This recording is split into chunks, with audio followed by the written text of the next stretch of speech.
Welcome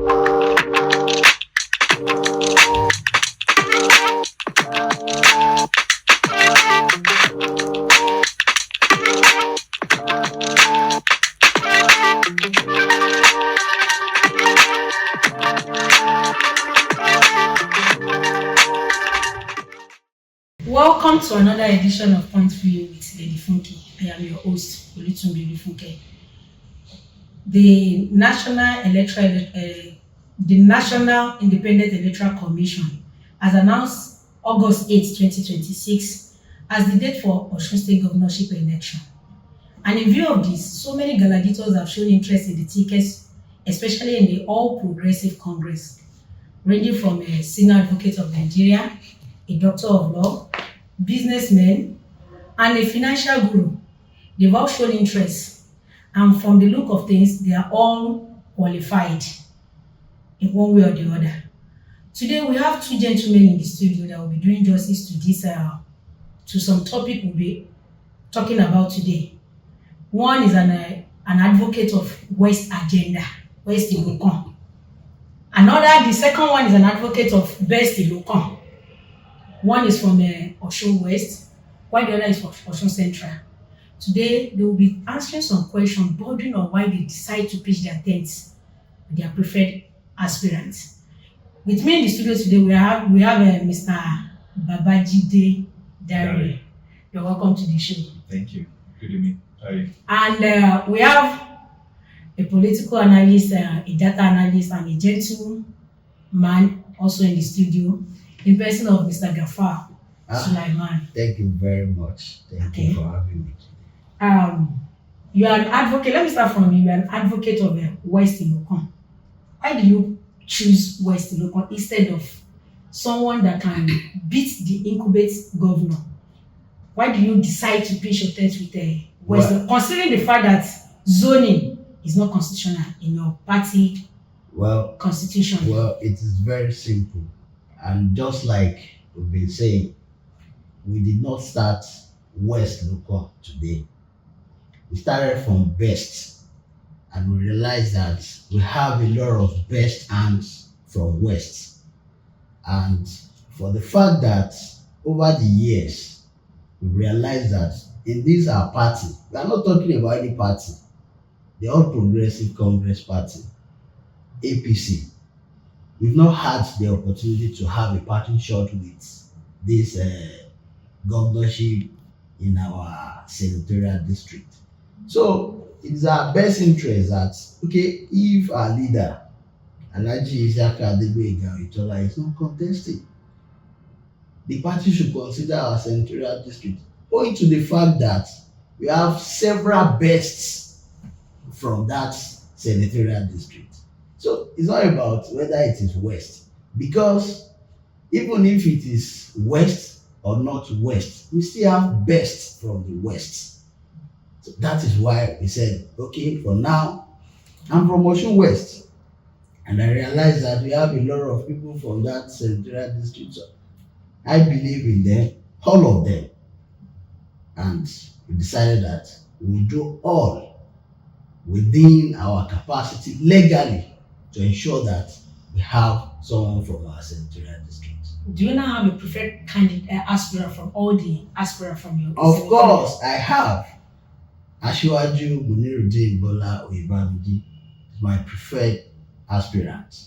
And we do all we can within our capacity legally to ensure that he emerge as the party candidate and to also emerge as the next governor of Osun State by 2026, God willing. Coming to Mr. Dare Babajide, your advocate for Best Ilokon. Yes, Is your best from the West, from the East, or from the Central? And who is their best you are referring to? Yeah, thank you for the question. I'm an advocate of Best Ilokon. And this best that I'm referring to, we have them in abundance in the West. There is none of the candidates that is coming from the West that is not capable of governing Osun State. So even when I'm from the Central, because I'm from Old Johnson, I'm from the Central, But because I still believe that amidst all the candidates that are showing their intention to govern Osun State from the West, we still have the best in all of them. And who is this best that I'm talking about? It is Asiwaju Nurudeen Bolo Oyebamiji. Definitely, both of you are clamoring for the same aspirant. He's clamoring for the West. I'm clamoring for the best. And the best that I'm clamoring for is Asiwaju Nurudeen Bola Oyebamiji. Coming back to you, what quality or achievement of your aspirants of Asiwaju Bola Oyebamiji make you to pitch your tent with him? What are the qualities or his achievements, maybe in time past or in his present office, make you to pitch your tent with him? I so much love the questions that you ask, and I've been asked this question both online and offline. Now, why do I pitch my things? You know, there's this thing that you use the hindsight plus the insight to make a foresight. How do I mean by the hindsight? The hindsight speaks to the past record of Asiwaju Nurudeen Bola Oyebamiji. The insight speaks to his current performance. So when someone has a good hindsight, he has a good insight. It's very easy for one to have a good foresight. And how do I mean? Asiwaju Nurudeen Bola Oyebamiji was Osun State Commissioner of Finance between 2017 and 2022. This is someone, okay, even before he became a commissioner, he was formerly the CEO of Osico. Someone increased the revenue of Osico from 300 million to 6 billion. If my mathematics didn't fail me, that's an increase of about 5.7 billion. And that's over about how many percent increase? That's over on 300% increase. About 350% increase in the revenue being generated from Osico. Not only that, he became the Commissioner of Finance. The year that he saddled the responsibility of finance, there is a World Bank report that World Bank have to give credit to Osun State for fiscal transparency and accountability. Not only that, in one of those World Bank documents that I went through, World Bank have to give kudos to Osun State on how Osun State judiciously use the resources and how Osun State were able to use it to improve education. As a matter of fact, World Bank made a recommendation that if Osun State can continue with that flow, that there's going to be a drastic improvement in the sector in Osun State. So that's someone that he has consistently been a performer. Apart from that, his Osico performance. Apart from his performance as Commissioner of Finance, let's talk about the insight, which is the present. Except if anyone will deny it, it is now that Asiwaju Nurudeen Bola Oyebamiji is the CEO of NIWA or the MD of NIWA that it appears that NIWA is existing. Prior to now, it's as if, in fact, that is why even when he became the MD of NIWA and people were seeing the performance, NIWA appeared to people as if it's a new agency, whereas NIWA is not a new agency. It has been an agency that has been followed. But because most of the people that have been there, they have not been a performer as Asiwaju Nurudeen Bola Oyebamiji. His present performance in that agency is speaking volume. So all this, I look at the past, is a performer. Presently, we have my thumbs up. So I don't think I'm choosing wrongly to have a foresight that he will do well. Coming to you, Mr. Gafar, do you agree with his submission? I agree with And him. let me add another question. If you agree with him, what make you think that your aspirant will deliver all his electoral promises? Though he hasn't made any, but I'm sure he has some vision and agenda for the people of Osun if elected. What do you think will make him perform exceptionally from others? The thing is, I'm a research-oriented person. And how do I mean? If you want to judge performance and performance analysis, you are doing that. What you're going to do is to look at the past of this person, the present, and you can predict the future of that person. So, before his advent into politics at all, you agree with me that this is someone who has spent his 26 years of working as top heads of various banking sectors. And while doing that, in fact, CBN at a point, they have to call him and give him an award, for being a good head.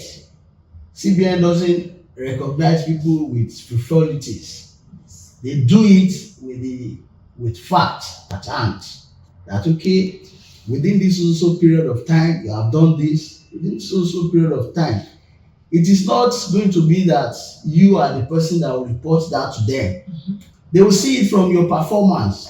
What is going on in your bank before you become the head, and what is happening there when you are now there. So, and to tell you that this person, when he emerged as the governor, and if elected, let me put it that way, he will deliver his promises. Yes, man proposed, God disposed, because I realized the administration of our former boss, Alhaji Isiaka Igboegha, as much as he wanted to do a lot of things, we have NSAS, we have COVID. Even within that scope of time, we were able to do a lot of things. That is what my brother was even referencing to. During that administration, that was when the World Bank said, no, you guys have spent money prudently. And they said, okay, you guys can do this. Now, looking at what you said about fulfilling promise, I'll go straight to his NIWA achievement and performance.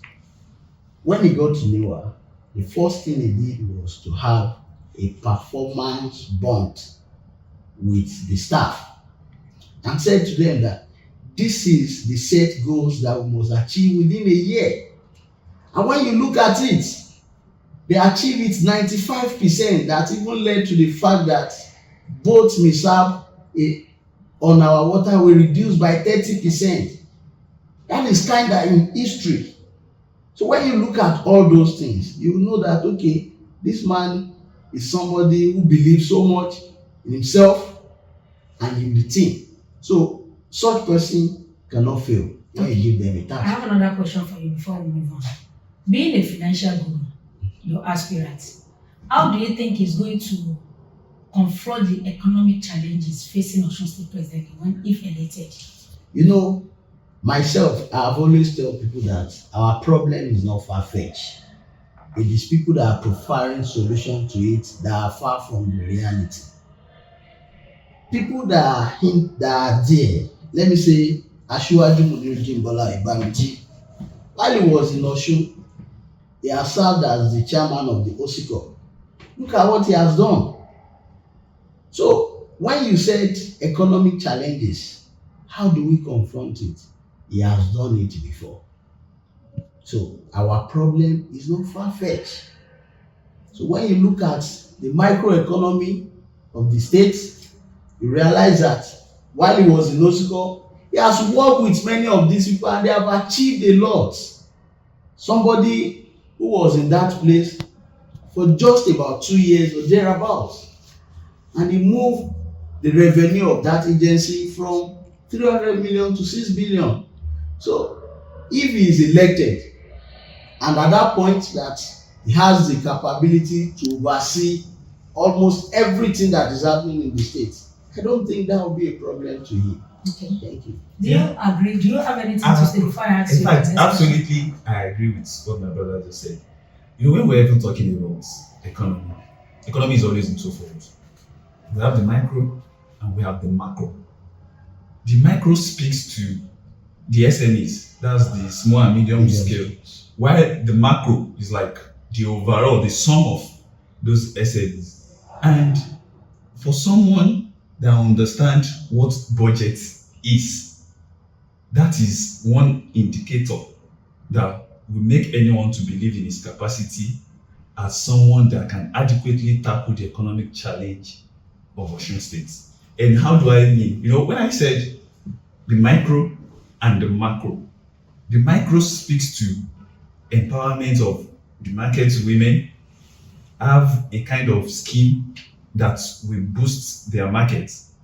You see, and when each micro thing are doing well, by the time you sum them up, then it becomes a macro. And I believe so much that if elected, Asiwaju Oyebamiji will turn around, he will positively, because when we are talking of turnaround, we have to even be specific. So it's going to positively turn around the economic challenge of Osun State. Okay, coming to governance and politics now.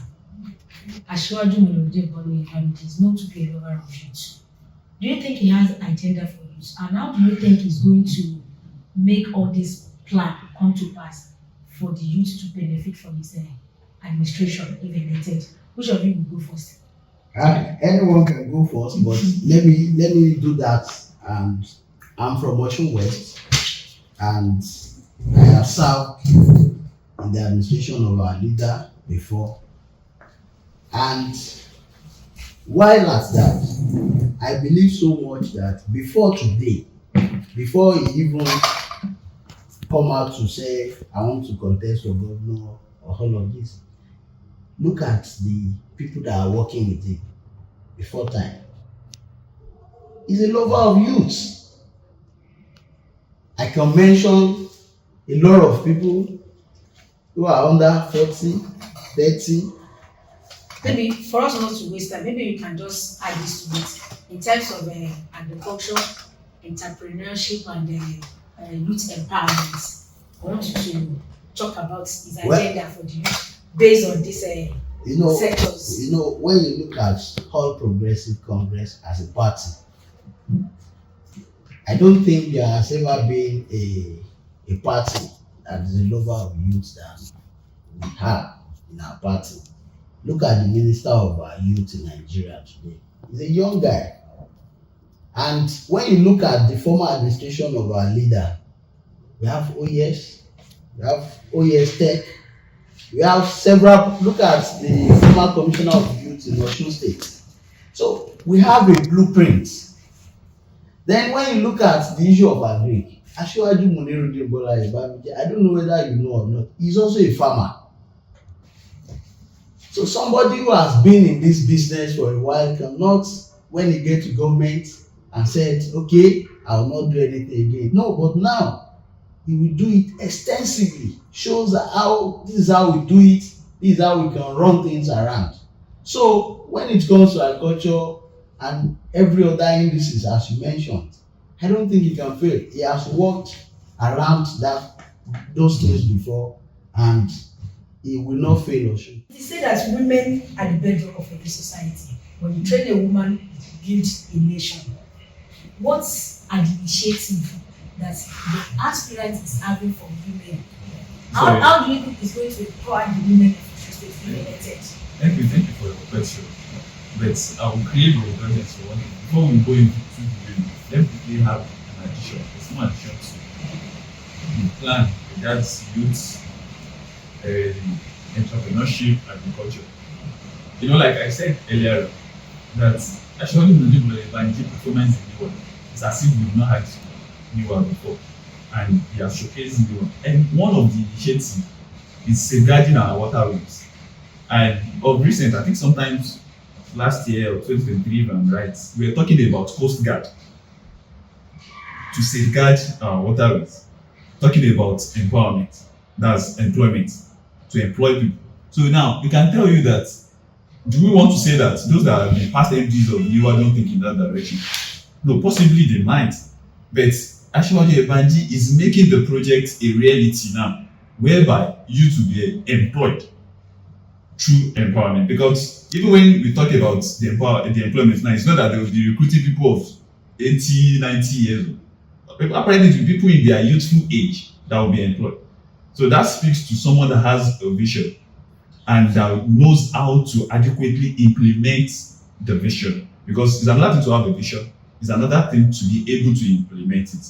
That speaks to the youth empowerment. So when he becomes the governor, God's willing, the youth in Osun can be guaranteed that there is someone that thinks about empowerment, employment, and it will create environment for it. Because let's look around in Osun State.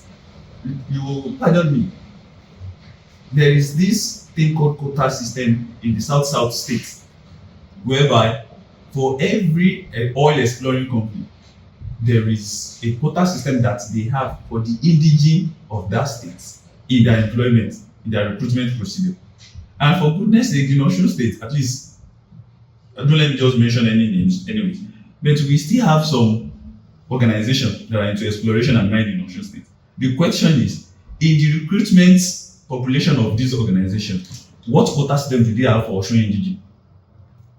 Which ideally, Osun State being the host of this company, supposed to have a certain percent of their staff to be indigene of Osun State. And this percent will now be prorated across the level of workforce, across the skilled, the semi-skilled, and the unskilled. So when Oyebamiji is employed, Osun State youth can be guaranteed that these are the things that will be implemented. You must talk about the women. I will come back to, of course, women, they are the bedrock of every society. Now, even till now, in Osun State, what used to be the United Nations recommendation has not been fulfilled. And what does United Nations recommend? That there should be 35% of women participation. If elected and Alhaji Oyebamiji become rather the governor, this will be a focus that will give women inclusion in politics and in governance. Okay. Mr. Gafar, let's go to governance. Okay. Now, no, politics. Okay. Do you think Alhaji Oyebamiji will be willing to include the youth in his decision and policy making if elected? Like I said, when you asked me about the youth Employment, that is governance. Wait. And we are talking about politics now. Yes. When you talk about youth employment, I have given out some numbers that, okay, while he was serving as Osiko, he make use of youth as his bedrock, the brain boss and brain behind many of ideas that he put out. Now, somebody who comes in and said, I want to employ youths and do this.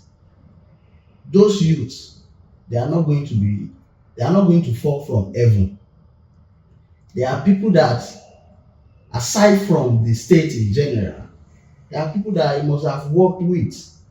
So, and when you look at those that are pushing the agenda of Alhaji Oyebamiji at the early stage, before it becomes the general market that we have today, they are youths.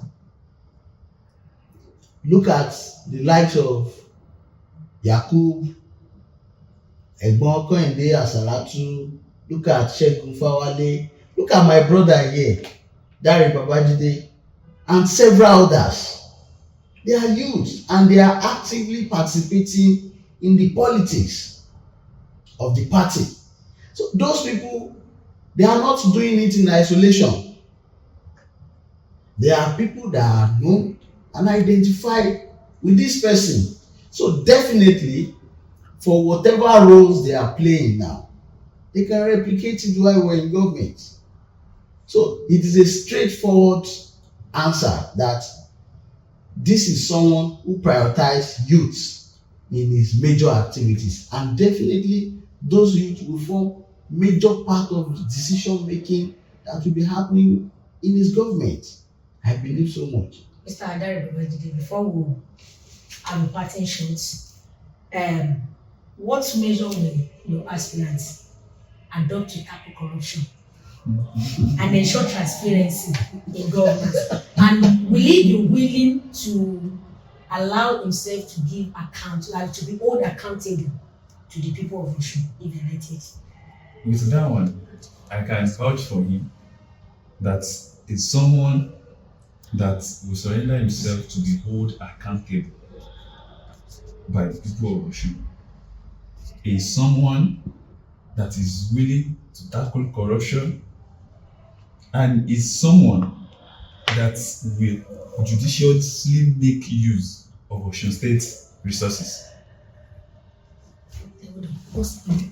So, talking about surrendering himself to be held accountable for the people of Osun, there is an existing guideline that every political appointee have to declare their assets before coming to office. Alhaji Munirudin Bola Oyebamiji will not have problem doing that. It is only somebody that have skeleton in his cupboard that will always be running away from. So I'm just so sure that is someone that will not be fair to do that, or not any fair rather in doing that. So that speaks to how transparent it will be. Now, talking about tackling corruption, you will remember that I made reference to one World Bank and how it was able, in one of the how it was able to tackle that system. There was an introduction of a system. I think countries. That he automated. Let me, for the lack of the word, he automated the process, and that process alone led to the discovery of what we used to call them ghost workers. Ghost workers. In their thousands. In their thousands. That the discovery of the ghost workers within the system alone saved the states a lot of revenue. TSA, thank you. It was his tenure as the Commissioner of Finance that TSA was implemented and applied in Osun State. So that speaks to someone that is ready to tackle corruption in the system. And like I said the other time, this is someone that have record. His records are the things that are speaking for him. You will see that for everything that we are saying, we always have a reference to make for what he has done. So that speaks to that if given the opportunity, he's going to do more. Okay. On a final note, governance is continuing. Is your aspirant Alhaji Munirudin Bola Oyebamiji willing to continue on the legacies of his predecessors, especially in APC? Let me add something to what my brother said on the issue of corruptions and transparency. When you look at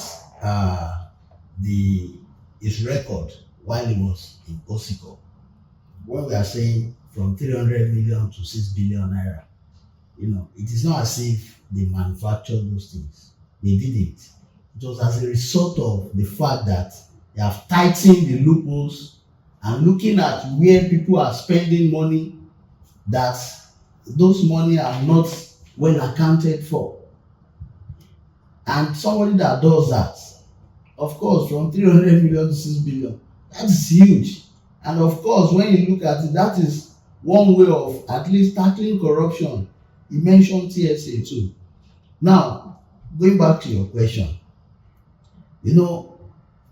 All Progressive Congress, our party, we have our way of doing things, and we have the blueprint and successful governance.